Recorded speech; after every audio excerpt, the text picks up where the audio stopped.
કુન સફર પર મારી એક નાની મિસ્ટેકના વજહથી મારો દીકરો છેલ્લા ઘણો હેરાન થયેલો. I tell you more about it, but first I tell you કે મેં મારા 1.5 વર્ષના દીકરાનું જમન કેવી રીતના મેનેજ કરું while on કુન સફર.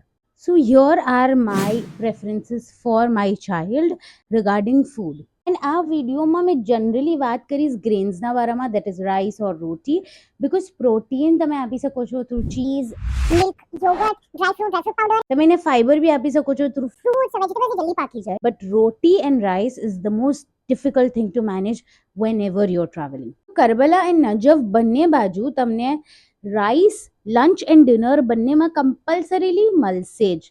એના સાથે કોઈ બી એક ટાઈમ પર ઘઉંની રોટી લિમિટેડ ફોર્મમાં અવેલેબલ હોય છે. Now that is also dependent on weather તા એ ટાઈમ પર રોટી કરવાવાળા ખિદમતગુજાર છે કે નહીં. Lunch and dinner was not my problem. The main issue was breakfast.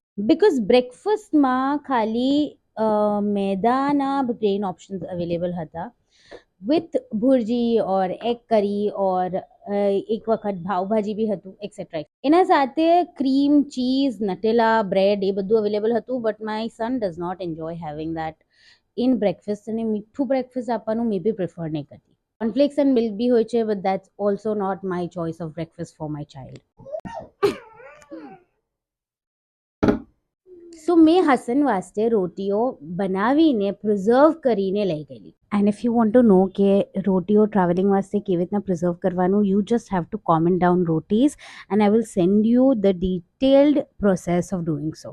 સો આખા દિવસમાં વા મિલ્કના ઝીણા કાર્ટન્સ મૂકા હોય છે, plain full fat milk and chocolate milk. So તમે એ સ્નેકિંગ વાસ્તે લઈ શકો છો.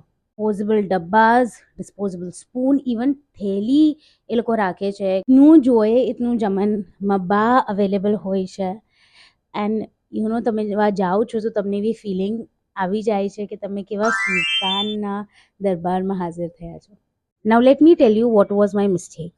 મારો દીકરો જ્યારે છેલ્લા બીમાર પડ્યો તો એ સૂતો જ રહેતો હતો.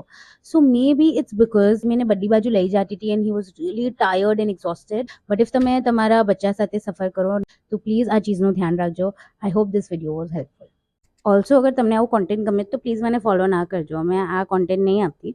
મેં ફીલ ગુડ વિડીયોઝ બનાવું છું, એવા વિડીયોઝ જે તમને સારું ફીલ કરાવે. આ વિડીયો જનતાની ફરમાઈશ પર હતો. So you can any way follow me. લાઈફમાં કોને ફીલ ગુડ નહીં કરવું. Okay, bye bye.